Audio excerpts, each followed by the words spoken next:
بسم اللہ الرحمن الرحیم۔ حضرت ایوب علیہ السلام بہت مشہور پیغمبروں میں سے ایک ہیں، اور ان کے سلسلہ نسب سے پتہ چلتا ہے کہ حضرت ایوب علیہ السلام بہت قریب ہی رشتے میں حضرت امیس کی اولاد سے تعلق رکھتے ہیں۔ آپ کی طبیعت نہایت حلیم الطبع اور نیک، صالح اور اعلیٰ درجے کی صابر تھی۔ آپ کا وطن ملک شام تھا۔ افراہیم بن یوسف کی بیٹی سے شادی ہوئی تھی، اور ان کا معمول تھا کہ وہ روزانہ 10 مسکینوں کو کھانا کھلائے بغیر خود بھی کھانا نہ کھاتے تھے، اور اسی طرح سے وہ جب کوئی نیا کپڑا استعمال کرنا چاہتے تھے تو پہلے 10 مسکینوں کو کپڑا پہناتے، پھر خود پہنتے تھے۔ کیڑوں کی بلا میں پھنستے ہوئے قبل وہ صرف نبی بنائے گئے تھے، لیکن اس آزمائش کے بعد وہ رسول بنائے گئے، اور اللہ تعالیٰ نے ان کو مال و فرزند عنایت کیے تھے۔ غرض کہ یہ وہ دنیاوی زندگی میں ہر طرح سے خوش تھے، اور وہ کثرت سے مالک القدوس کی دن رات عبادت و بندگی میں لگے رہتے تھے۔ چنانچہ ایک دن شیطان مردود نے یہ لکھ کر اللہ کی بارگاہ میں درخواست کی: اے رب، تیرا بندہ ایوب جو اتنی عبادت کرتا ہے اور لوگوں سے جو سلوک کرتا ہے، صرف یہ دولت اور فرزندوں کے باعث ہے، کیونکہ تو نے اس کو بہت دولت اور فرزند دیے ہیں۔ تو اگر ایسا نہ کرتا تو وہ تیری عبادت اتنی زیادہ کبھی نہ کرتا۔ بس ہم کو اس کے پاس جانے کی اجازت دے دی جائے، پھر دیکھیں کہ تیری عبادت و بندگی کیوں کرتا ہے، اور پھر کس طرح ثابت و قدم رہتا ہے۔ ہم اس کو کسی راستے سے بہکایا کریں گے۔ یہ سن کر اللہ تعالیٰ نے شیطان کو ان کے پاس جانے کی اجازت دے دی، تاکہ حضرت ایوب علیہ السلام کو آزمایا جائے۔ شیطان خوش ہو کر حضرت ایوب علیہ السلام کے پاس آیا تو دیکھا کہ حضرت ایوب علیہ السلام عبادت الہی میں مشغول ہیں۔ شیطان نے چاہا کہ میں حضرت ایوب علیہ السلام کو کس طرح فریب دوں، مگر وہ کسی طرح سے حضرت ایوب علیہ السلام کو فریب نہ دے سکا۔ آخر منہ موڑ کر واپس چلا گیا، اور ایک روایت میں یہ ہے کہ فرشتوں نے ان کی عبادت دیکھ کر تعجب کیا، اور جناب باری تعالیٰ میں درخواست کی کہ حضرت ایوب علیہ السلام مال و دولت، بیوی بیٹا پانے کے سبب تیری عبادت کرتے ہیں، اور تو نے ان کو دنیا میں ہر طرح سے آرام دے رکھا ہے، اسی لیے وہ تیرا شکر ادا کرتے ہیں۔ تب اللہ تعالیٰ نے فرمایا: اے فرشتوں، اطاعت و بندگی اس کی بدلہ دولت کے نہیں، بلکہ وہ تو خاص میرے لیے ہے، اور جو نعمتیں میں نے اس کو دی ہے، اس کے شکر میں وہ ضرور میری عبادت کرے گا، اور وہ ہر حال میں ہماری رضا پر شاکر و صابر ہے۔ اور یہ بھی تم یاد رکھو کہ ہر طرح سے وہ میرا مطیع و فرمانبردار ہوگا۔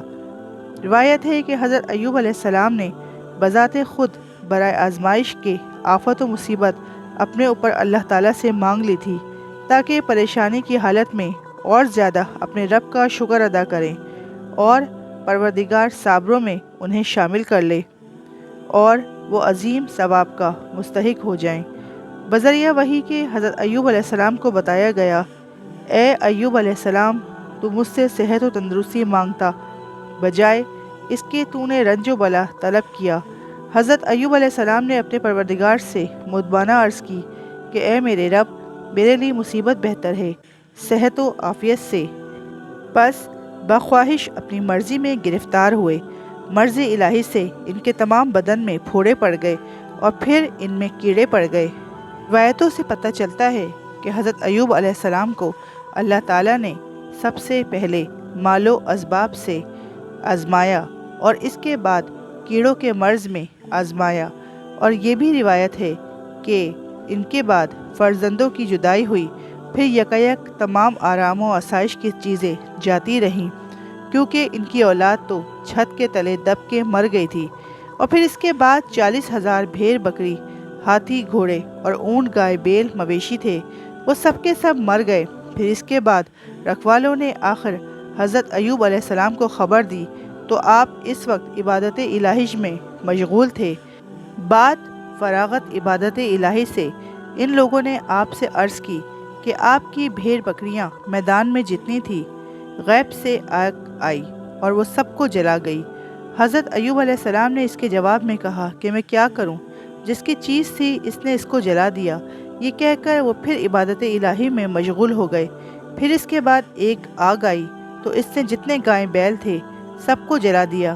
چرواہے نے آ کر حضرت ایوب علیہ السلام کو خبر دی کہ اے اللہ کے نبی، آپ کی گائے بیل جتنے میدان میں تھے وہ سب نظر غیب کی آگ ہو گئے۔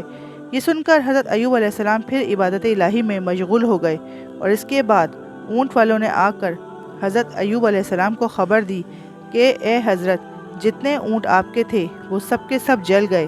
یہ سن کر حضرت ایوب علیہ السلام نے کہا، مرضی الہی یہی ہے، میں کیا کروں؟ پھر کچھ دیر کے بعد ہی گھوڑے والوں نے آ کر کہا کہ اے حضرت، جتنے آپ کے گھوڑے تھے وہ سب مر گئے، کوئی بھی نہ بچا۔ پھر حضرت ایوب علیہ السلام نے فرمایا، ہم تو اسی میں راضی ہیں جس میں ہمارا اللہ راضی ہے، سوائے مشیت الہی کے کوئی چارہ نہیں۔ بعد اس کے تمام اسباب و اثاثہ، گھر، دروازے، فرش، فروش، چھت، پردے سب آگ سے جل گئے، غرض یہ کہ کوئی چیز باقی نہ رہی۔ اور اس وقت حضرت ایوب علیہ السلام اللہ کی عبادت میں مشغول تھے۔ شعلے آگ کے ان کے سامنے آ کر گرے۔ لوگوں نے گھبرا کر حضرت ایوب علیہ السلام سے کہا کہ اے حضرت، آپ کیا دیکھتے ہیں؟ اب تو کچھ باقی نہ رہا۔ یہ سن کر آپ مسکرائے اور آپ نے فرمایا، لوگوں کو اللہ کا شکر ہے کہ اب تک زندہ باقی ہوں، بہرحال جو ہے وہ بہت بہتر ہے۔ پھر دوسرے دن 4 بیٹے 3 بیٹیاں استاد صاحب کے پاس پڑھتے تھے۔ اتفاقاً استاد صاحب کسی کام کے مدرسے سے باہر گئے ہوئے تھے۔ تھوڑی دیر بعد جب واپس آئے تو کیا دیکھتے ہیں کہ لڑکے اور لڑکیاں چھت کے گرنے سے دب کر مر گئے۔ حضرت استاد صاحب نے جا کر حضرت ایوب علیہ السلام سے عرض کی، اے حضرت، آپ کی اولاد سب کے سب چھت گرنے سے دب کر مر گئی۔ یہ سن کر حضرت ایوب علیہ السلام نے فرمایا کہ وہ سب شہید ہوئے، غرض فرزند، پونجی، گھر بار سب جاتا رہا، کوئی چیز باقی نہ رہی۔ بیٹوں کے غم میں صبر کرنے اور اپنی بیوی کو سمجھاتے اور یہ کہتے تھے، یعنی صبر کشادگی کی کنجی ہے۔ پھر 1 ہفتے کے بعد حالت نماز میں ہی ان کے جسم میں ایک پھوڑا پڑا اور پھر اس سے زخم پیدا ہو گیا، اور یہاں تک کہ تمام بدن کا گوشت سڑ کے کیڑے پڑ گئے، اور باوجود اتنی سختی تکلیف اور پریشانی کے پھر بھی اللہ کی عبادت میں سستی نہ کرتے تھے، بلکہ اور زیادہ عبادت میں مصروف رہتے، اور حالت اس درجے خراب ہو گئی کہ ایک ہی جگہ پر پڑے رہتے، اٹھتے بیٹھتے، ہلنے جلنے کی طاقت نہ تھی۔ اسی طرح 4 برس تک ذی فرش رہے۔ فرش پر عزیز و قارب اپنے بیگانے، محلے والے ان سے نفرت کرنے لگے، سب سے رشتہ چھوٹ گیا۔ 4 بیویاں تھیں، وہ طلاق یافتہ ہو گئیں۔ صرف ایک بیوی جس کا نام رحمہ تھا، وہ بہت نیک بخت تھی۔ وہ ہر وقت حضرت ایوب علیہ السلام کی خدمت کیا کرتی تھی، اور انہوں نے حضرت ایوب علیہ السلام سے کہا کہ جس طرح میں آپ کی صحت و تندرستی میں اور دولت و نعمت، کھانے پینے میں شریک حیات تھی، اب اس مصیبت میں بھی انشاءاللہ ہر وقت آپ کی شریک حیات رہوں گی، اور آپ کی خدمت جہاں تک ہو سکے گی کروں گی، اور جو کچھ رنج و مصیبت ہوگی اس کو برداشت کروں گی، اور مجھے امید ہے کہ آخرت میں میری نجات کا سبب ہوگا، اللہ تعالیٰ نے چاہا۔ بس اسی پریشانی مصیبت میں 7 برس گزر گئے، اور ایک حدیث میں آیا ہے کہ حضرت ایوب علیہ السلام کو اسی مرض میں تقریباً 18 سال گزرے، یعنی ان کے تمام بدن کے زخموں میں کیڑے پڑ گئے تھے، اور ان زخموں کی بدبو سے محلے کے لوگ بھی نفرت کرتے تھے، اور یہاں تک کہتے تھے کہ ہم لوگ ان کے زخموں کی بدبو کی وجہ سے محلے میں نہیں رہ سکتے، اور ہم اس سے بھی ڈرتے ہیں کہ اللہ نہ کرے اگر ان کی بیماری ہم میں جذب کر گئی تو ہم سب بھی اسی مرض میں گرفتار ہو جائیں گے۔ ان وجوہات کے سبب حضرت ایوب علیہ السلام کو اس گاؤں میں رہنے نہ دیا، اور عزیز و قارب کسی نے بھی نہ پوچھا۔ صرف حضرت ایوب علیہ السلام کی بیوی کا نام رحمہ اور 2 شاگرد ان کے پاس رہے۔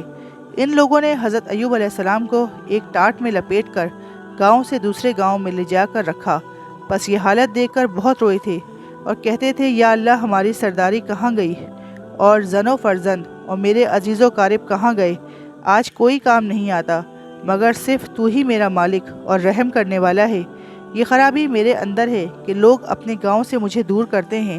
پھر وہاں سے اٹھا کر تیسرے گاؤں میں رکھا، تو وہاں کے لوگوں نے جب حضرت ایوب علیہ السلام کو دیکھا تو نفرت کرنے لگے، اور پھر اپنے گاؤں سے بھی نکال دیا، اور آخر دونوں شاگردوں نے ان کو ناچار ہو کر ایک میدان میں لے جا کر ایک درخت کے سائے تلے رکھا، اور وہ دونوں شاگرد چند روز کے بعد واپس اپنے اپنے گھروں پر چلے گئے۔ صرف ان کی بیوی رحمہ ان کی خدمت میں رہیں۔ کہتے ہیں کہ بی بی رحمہ ہر روز حضرت کو اس میدان میں اکیلا چھوڑ کر محلے میں جا کر محنت و مشقت کر کے اور جو کچھ ملتا وہ لا کر کھلاتی، پھر وسعت و بستہ خدمت میں رہتی تھی۔ ایک دن کا ذکر ہے کہ اپنی عادت کے مطابق گاؤں میں نکل گئیں کہ کچھ محنت و مشقت کر کے اپنے معذور شوہر کو کھلائیں۔ اس دن کسی نے بھی مزدوری میں نہ بلایا۔ آخر شام کے وقت نہایت حیران و پریشان مایوس ہو کر اپنے دل میں کہنے لگی کہ آج خالی ہاتھ کس طرح شوہر کے پاس جاؤں گی اور ان کو کیا کھلاؤں گی؟ اللہ آج مجھ کو کہیں سے کچھ دے۔ یہ کہہ کر ایک عورت کافرہ کے پاس گئی۔ سوال کیا کہ اے بی بی، مجھ کو آج کھانے پکانے کو کچھ نہیں ملا، تو مجھ کو کچھ دے دو تاکہ میں اپنی شوہر کی جا کر خبر لوں، کیونکہ وہ شدید مرض میں مبتلا ہیں۔ اس کو کھلاؤں گی اور کل جو مزدوری ہوگی اس میں سے ادا کر دوں گی۔ وہ کافرہ عورت بولی، کل میرا کچھ کام نہیں ہے، مگر تیرے سر کے بال مجھ کو بہت اچھے نظر آتے ہیں، تھوڑے سے کاٹ کر مجھ کو دے جا، تب تجھ کو کھانے کو دوں گی۔ بی بی رحمہ یہ سن کر رو پڑی اور نہایت عاجزی انکساری سے کہنے لگی، اے بی بی، اس بات سے مجھ کو معاف رکھ، شوہر میرا بیمار ہے، طاقت بالکل نہیں ہے، بجائے لاٹھی کے ان بالوں کو میرے پکڑ کر نماز کے لیے اٹھتا بیٹھتا ہے۔ آخر بہت سمجھایا لیکن اس کافرہ عورت نے یہ بات نہ مانی اور بی بی رحمہ نے ناچار ہو کر اپنے سر کے بال کاٹ کر اس کافرہ عورت کو دے دیے اور کافرہ عورت سے اپنے شوہر کے لیے کھانے کو لائی۔ اس وقت شیطان مردود نے بصورت پیر مرد کے حضرت ایوب علیہ السلام سے جا کر کہا کہ تیری بیوی کو فلانی عورت نے بدکاری کی چوری میں پکڑ کر سر کے بال کاٹ ڈالے ہیں۔